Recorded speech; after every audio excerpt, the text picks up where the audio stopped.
বাংলাদেশের সাম্প্রতিক ঘটনাগুলোতে একটা বিষয় খুব নজর কেড়েছে। বাউল শিল্প ও বাউল সমাজকে নিয়ে প্রায় সব রাজনৈতিক দল নানা মন্তব্য করেছে।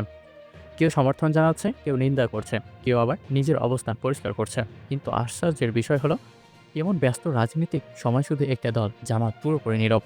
প্রশ্ন এখানেই, সবাই কথা বলছে কিন্তু জামাত কেন বলছে না? অনেকে বলছেন বাউল সম্প্রদায়কে নিয়ে অবস্থান জানালে তাদের রাজনৈতিক ভাবমূর্তি আবারও কঠোর সমালোচনার মুখে পড়তে পারে।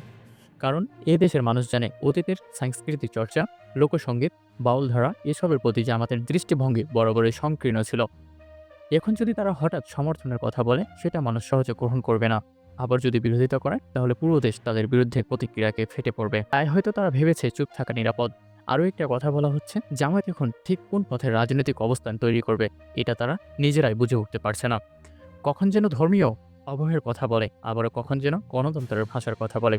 তাই বাউলদের মতো সংবেদনশীল সাংস্কৃতিক ইস্যুতে তারা কথা বললে নিজেদের ভেতরে দ্বন্দ্ব প্রকাশ পেত। এদিকে বাউল শিল্পীরা শুধু একটি সঙ্গীতের ধারা নয়, তারা বাংলার ঐতিহ্য, তারা বাংলার ইতিহাস, মানবতাবাদ আর মুক্তি চিন্তার প্রতীক। তাদের ওপর হামলা বা অবমাননা কোনোভাবেই সমাজ মেনে নেয় না। সেই জায়গায় দাঁড়িয়ে রাজনৈতিক দলগুলোর দায়িত্বে থাকা স্পষ্ট অবস্থান নেওয়া। কিন্তু জামাত নীরবতা মানুষকে ভাবাচ্ছে। তারা কি এখনো আগের জামাতেই আছে, না নতুনভাবে রাজনৈতিক মাঠে ফিরে আসতে চায় বলে এই ধরনের ইস্যুতে মুখ খুলতে ভয় পাচ্ছে তারা?